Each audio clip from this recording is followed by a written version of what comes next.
Six here, and today we have another unboxing. In this box we have a pair of shoes that I've been wanting for a long time, and I contemplated buying the pair that came out 10 years ago, but I'm super happy that they retroed these, and soon we're gonna open this up. And then of course after we get the unboxing and all that, we're gonna do an on foot review at the very end where I show you all how they look on foot. So before we dive in, like, comment, and subscribe, and let's get into this video. All right, so before we dive into this, let me know in the comments down below. I mean, obviously you clicked on the video so you know what the shoe is, but let's open it up. This pair came out on Saturday, a few days ago. Today is Wednesday that I'm doing this unboxing. They made it to my house yesterday, and this time I'm not getting any look at the shoes until like right now, so you all get my first reaction. Granted, I have seen the shoes on feet already though, unfortunately. Opening this up, this pair comes from Nike. We hit on sneakers, and we have a Jordan 1 Classic black and red box,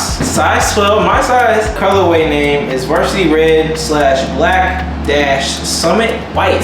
Take a look at the tag. Your standard Jordan 1 tag. Open this up. This is my first look, first reaction. Okay, each shoe is wrapped individually. Let's take this off.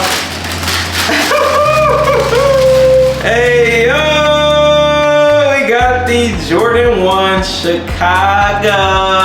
They're already pre-laced with the black laces in them. Of course, to the first loop, just how all Jordan 1s are laced. And then on the inside, we have an alternate set of laces, a white pair, which I might put in these. I can't lie. I might do one black, one white. No, with the new shoe, we always gotta do that.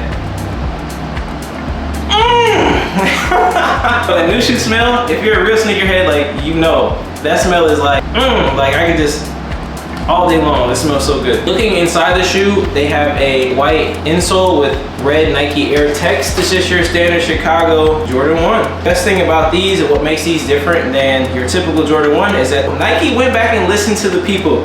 They put a jumbo swoosh back onto the shoe. It's not like your typical Jordan 1. And let me actually see if I have one in the back really quick. So a customer brought these in. Obviously, a person drew on this shoe, which is kind of crazy, but you can see the thickness of the, you can see the thickness of it. The swoosh is way thicker. Probably won't be rocking my pair until a bit, just to let other people wear their pairs first. Fun little fact, I like this shoe so much that, I mean, obviously when I was in college, I couldn't afford to buy the 2015s. This was before they re-released the Lost and Found version. I bought a pair of Bloodline 1s, cut the piping, like the red piping off of it, painted everything white, and then color matched the red to make it into a Chicago Jordan 1, just because I wanted the Chicago so bad. Actually ended up being my very first custom shoe that I did. Now I can finally just rock these. I prefer Jordan 1 lows over Jordan 1 highs all day long. Let's get into the other details of the shoes. We have the black Wings logo on the heel, of course. Then on the tongue we have the red and white Nike Air logo.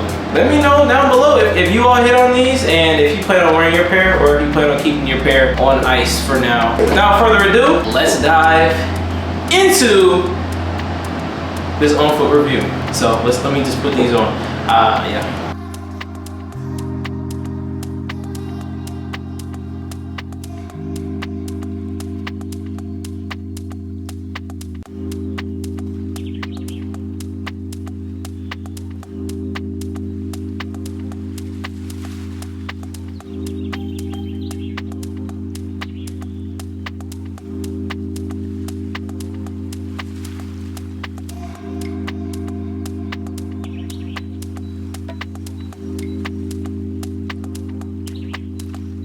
Alright y'all, that's pretty much a wrap on this video. Hopefully you all enjoyed. If you all like the Chicago's enough to go and pick them up, let me know in the comments down below. I'd love to hear who all picked them up from this video. Like, comment, and subscribe, and I will see you all in the next unboxing video.